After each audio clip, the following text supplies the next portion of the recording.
लोग आखिर private hospital से इलाज क्यों करवाते हैं? इसीलिए ना कि सरकारी अस्पतालों के धक्कों से बचें, वहां के डॉक्टर्स की गफलत का सामना ना करें। लेकिन यहाँ तो प्राइवेट हॉस्पिटल्स का हाल भी ऐसा ही है, बल्कि ज्यादा बुरा कह लें, क्योंकि पाकिस्तान के अक्सर प्राइवेट हॉस्पिटल्स का फोकस मरीज से ज्यादा होता है पैसा बनाने पर। पाकिस्तान में इंतहाई अफसोस के साथ मुझे बात बोलनी पड़ रही है कि मैं तो खुल के बोलता हूँ ना, नाम लेता हूँ, वही बताता हूँ कि business, most profitable business Pakistan में अगर कोई है तो वो दो ही हैं, या यूनिवर्सिटी कॉलेज स्कूल खोल लो प्राइवेट, या प्राइवेट अस्पताल खोल लो या लैब खोल लो।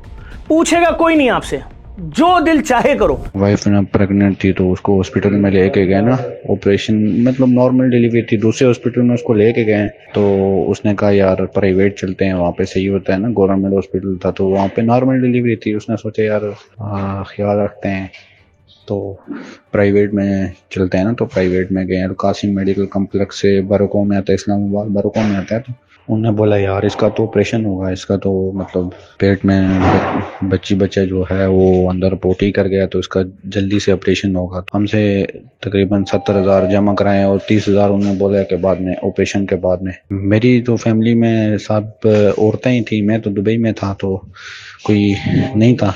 ऑपरेशन किया तो ऑपरेशन से पहले ही उसकी डेथ हो गई, मतलब बच्चा भी फौत हो गया, तो मेरी वाइफ की भी डेथ हो गई। जब वो किसी को उनको बताया भी नहीं है तो पूरा स्टाफ वहाँ से भाग गया ना। जब मेरी वाइफ की डेथ हो गई तो पूरा स्टाफ वहाँ से भाग गया। अच्छा मुझे एक बात बताओ, पूरी दुनिया में 80% बच्चे जो पैदा होते हैं वो सर्जरी से पैदा होते हैं, नॉर्मल डिलीवरी होती है, और हमारे यहाँ 90% बच्चे कैसे पैदा होते हैं? कोई पूछने वाला है कि ये 14,000 रुपए की डिलीवरी जो थी नॉर्मल, इस डिलीवरी को तुमने 2.5 लाख 3 लाख पे पहुंचा दिया? कोई पूछने वाला है? और उस सर्जरी में तुम आके बताते हो बाहर, सॉरी ब्लीडिंग ज्यादा हो गई, आपकी बहन मर गई, आपकी बीवी मर गई, आपकी बेटी मर गई। आप शोर करते हो, कहते हैं ये फॉर्म पढ़ लो, साइन कर चुके हो पहले ही कि बचे या मरे हम कुछ नहीं बोलेंगे, चलो जाओ जो करनी कानूनी कार्रवाई में पेपर ले आएंगे अदालत में। तो जहां कोई पूछने वाला ही नहीं हो कि जिसकी बेटी जा रही है सीजर सीजर सीजर सीजर सीजर मतलब इस मुल्क में कोई नॉर्मल डिलीवरी नहीं हो रही। वैसे अस्पतालों की बेहिसी का एक नमूना कराची के सिविल अस्पताल में भी देखने को मिला, जब फराज अपनी तकलीफ से बिलबिलाती बच्ची इमरजेंसी में लाया जिसे अपेंडिक्स का दर्द था। मेरी बेटी थी, उसके पेट में दर्द उठा तो मैं बच्ची को सिविल अस्पताल ले गया। जितनी बच्ची तकलीफ में थी, जितनी शिद्दत थी उसको तकलीफ की, तो डॉक्टर ये खदशा जाहिर कर रही थी कि हो सकता है अपेंडिक्स फट ना गया हो। उसने कहा कि अल्ट्रासाउंड हम करा लेते हैं। हम पेट पे पहुंचे, अल्ट्रासाउंड का जहाँ पे सेटअप था इनका। थोड़ी देर बाद वो मैडम उस वक्त सिर्फ वज़ू करने गई थी, फिर वो नीचे आई हैं। मैं उनके पास फ़ौरन से पहले पहुंचा, या मैडम मेरी बेटी की तबीयत ख़राब है, उसको दर्द हो रहा है, डॉक्टर खदशा जाहिर कर रहा है, प्लीज़ आप इसका अल्ट्रासाउंड कर दीजिए। कहने लगे अभी आप रुकें, मैं नमाज़ पढ़ूँगी फिर उसके बाद करती हूँ। ठीक है, तो उन्होंने उसके बाद तकरीबन 15 से 20 मिनट लगाए। असर की टाइम की बात है ये। उस वक्त तक बच्ची मेरी दर्द से तड़पती रही। कुरान कहता है जिसने एक इंसान की जान बचाई गोया उसने पूरी इंसानियत को बचाया। तो ये फैसला मैं आप पर छोड़ता हूं कि अगर उस खातून की इबादत के दौरान बच्ची मर जाती तो उन्हें सवाब मिलता या अजाब।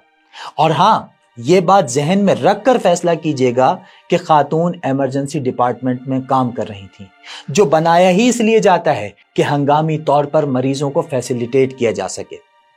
बहरहाल सरकारी अस्पतालों में सहूलतें या डॉक्टर्स की कमी समझ भी आती है, क्योंकि माशाल्लाह से पाकिस्तान अपनी जीडीपी का पूरा 1.4% हेल्थ पे खर्च करता है, इसलिए कि हमें दुश्मन के बच्चों को भी पढ़ाना है, फिर डिजिटल दहशतगर्दी से बचने के लिए अरबों की फायरवॉल्स भी लगवानी है। ऐसे में हेल्थ सेक्टर्स के लिए कुछ कैसे बचेगा? तो प्राइवेट हॉस्पिटल्स इन हालात का भरपूर बल्कि नाजायज फायदा उठाते हैं। खातून थी, उनके शौहर कोविड में प्राइवेट अस्पताल में एडमिट हुए और उनकी 4 बेटियां थीं, तो उनको पैकेज दिया गया 5.5 लाख रुपए का। कोविड इतना डरावना था जब नया आया था कि हर शख्स डरता था कि क्या है, कहीं करीब गए तो मर जाएंगे। तो उनको 5.5 लाख का पैकेज मिला उस प्राइवेट अस्पताल में। उन्होंने अपनी बेटियों को जेवर बेचा, किराए के घर में रहती थी, अपने शौहर को एडमिट करा दिया। अस्पताल ने उनका बिल बना दिया भाई कहीं 9 लाख रुपए, होते होते पहुंच गया 14 लाख रुपए। अस्पताल के किसी स्टाफ ने उनसे बोला कि अम्मा पैसे ले आओ ना, ये ना हो गया वेंटिलेटर बंद कर दें। वो डर गई, भागी भागी मेरे पास आई। फिर मैं अस्पताल गया, मैंने उनसे बोला भाई कि आपका स्टाफ ये क्या बातें कर रहा है भाई, जब आप पैसे ले रहे हो पानी की तरह से, आपने बोला था ना 5.5 लाख रुपए दे दो तुम्हारा मरीज सही करके दे देंगे, ये पैकेज है। तो 5.5 लाख तो दे दिया उन्होंने। फिर फिर जब उनका बंदा उसमें ये साबित हो गया कि उसने गलती की थी तो अस्पताल ने वो बिल माफ़ किया। फिर मैंने कहा जी इनका बंदा सही हो गया, पैसे तो आपने ले लिए साढ़े। कह रहे नहीं वो तो हमने वेंड पे डाल दिया, हमारे कंट्रोल से बाहर हो गया था। फिर उनकी फैमिली मेरे पास आई 6 दिन बाद कि हमारे शौहर की मैयत तो रिलीज़ करा दो। मैंने कहा सही नहीं हुए? कह रहे नहीं वो मर गए। 5.5 लाख भी लिया, इजाफी पैसों का बिल भी बना, शौहर भी मर गए। अब मैयत रिलीज कराने के लिए मजीद 15 लाख जो और बिल बढ़ चुका है वो।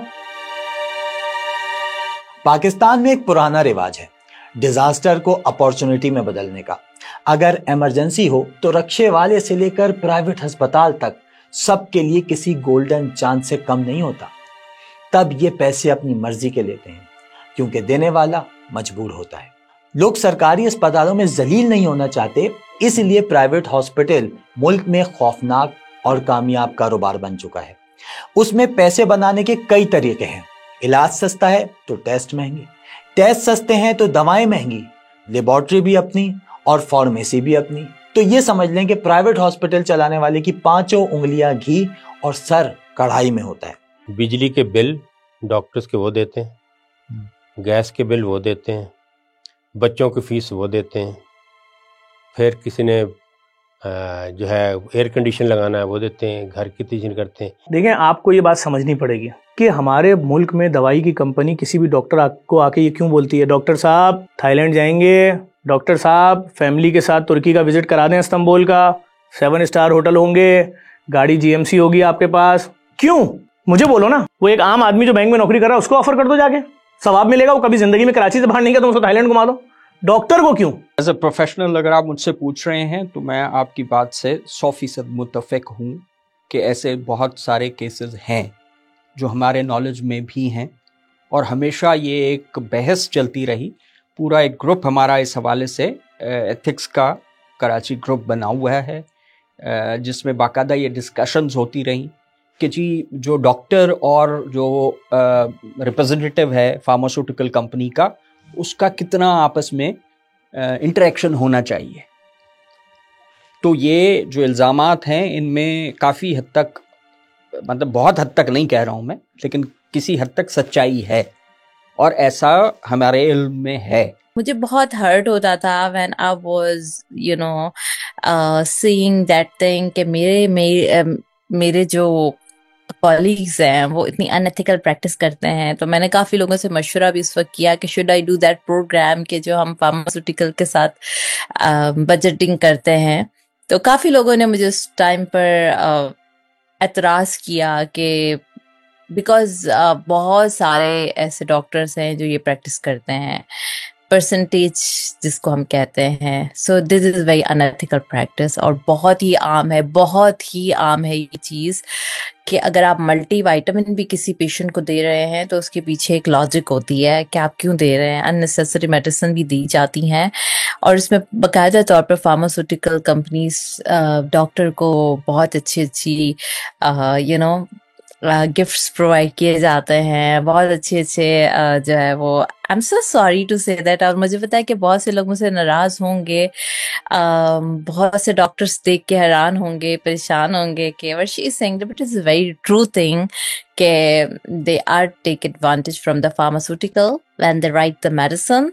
Beyond that, there's a lot of, their own profits. महंगे टेस्ट, बड़ी बड़ी फीसें, कॉम्प्रोमाइज दवाएं, बेरहमाना रवैया, गफलत और नाअहली के साथ लाखों रुपए का इलाज। ये तो बहुत ही मोहतरम पेशा था ना। डॉक्टर्स को तो मसीहा कहा जाता था क्योंकि उसका काम लोगों की जिंदगियां बचाना है। लेकिन अब ये सिर्फ और सिर्फ कारोबार बल्कि एक धंधा बनता जा रहा है। पंजाब, KP और उसके बाद 2018 में Sindh health care commission department बना।